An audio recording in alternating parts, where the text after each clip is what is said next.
En général, quand on parle de jumeaux numériques, on parle d'un outil qui permet de modéliser et simuler des comportements, aider à la conception, que ce soit d'un produit, voire même d'une usine. Pour un produit, on va modéliser son cycle de vie, la conception, la fabrication, l'assemblage, prédire son comportement lors de son usage et même sa maintenance.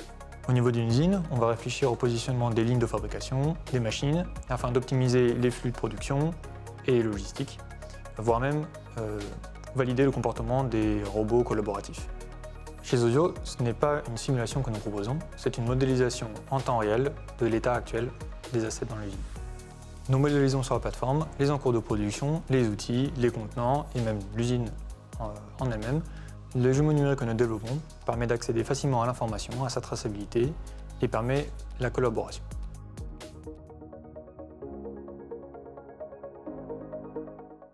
Notre plateforme a plusieurs types d'utilisateurs.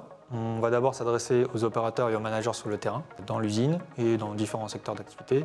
Par exemple en cosmétique, les opérateurs vont vouloir savoir l'état de leur cuve, connaître sa localisation, savoir ce qu'il y a dedans, est-ce qu'elle est bloquée en maintenance ou en qualité. Les managers vont pouvoir avoir accès en temps réel à l'inventaire de leur parc. En aéronautique, on va plutôt suivre des OF ou des ordres de réparation. On a aussi un autre type d'utilisateurs qui sont les responsables de performance, les directeurs de production, qui vont plutôt utiliser notre plateforme comme un outil d'analyse de la performance et d'optimisation. Ils vont pouvoir suivre des KPI ou utiliser certains de nos modules d'analyse. Alors on peut créer plusieurs types de KPI. Déjà, on va pouvoir le faire au niveau des actifs en eux-mêmes, pour chacun, ou alors on va faire des indicateurs plus agrégés, en prenant une partie ou tout de ces assets basés sur ces différents champs. On peut par exemple calculer et suivre dans le temps le taux d'utilisation des actifs basé sur leur statut qui évolue au cours du temps, les lead time basés sur l'avancement dans les étapes de la fabrication, ou bien au niveau d'une machine son TRS, ou même d'une ligne de fabrication complète, le niveau de production.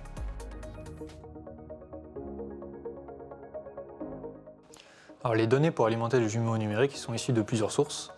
Le RP ou le système de production du client, les données de localisation issues des trackers, les règles automatiques définies et configurées sur la plateforme en elle-même, et aussi des formulaires ou des données rentrées manuellement sur la plateforme lorsqu'il y a des incidents de production ou d'autres types d'événements.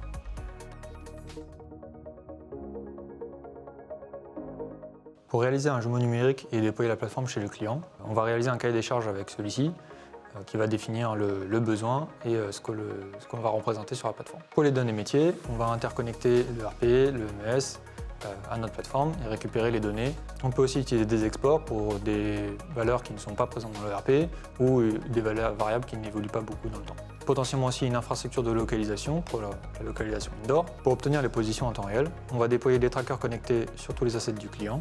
Potentiellement aussi une infrastructure de localisation sur le site. Il faut aussi bien sûr que le client nous fournisse une cartographie, un plan de son usine ou de son site industriel. Le matériel que nous proposons, soit le tracker ou l'infrastructure, est toujours très simple à déployer, même par le client lui-même, car elle est sans câblage. Enfin, nous allons configurer la plateforme.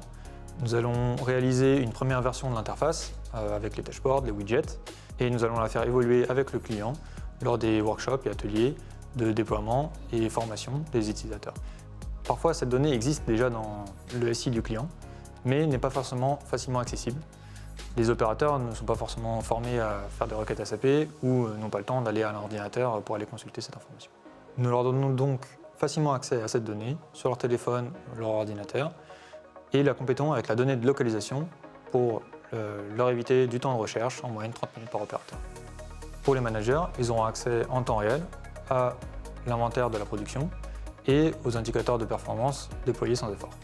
De plus, notre plateforme est très flexible et facilement adaptable, donc on peut s'adapter aux réalités changeantes du terrain rapidement, par exemple lorsqu'il y a une nouvelle ligne de fabrication qui est mise en place dans l'usine.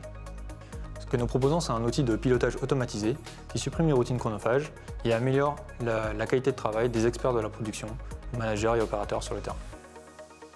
Si vous voulez en savoir plus sur le jumeau numérique développé par Ozio, je vous invite à nous rejoindre sur la session de questions-réponses dans quelques minutes. Je vous remercie, à bientôt.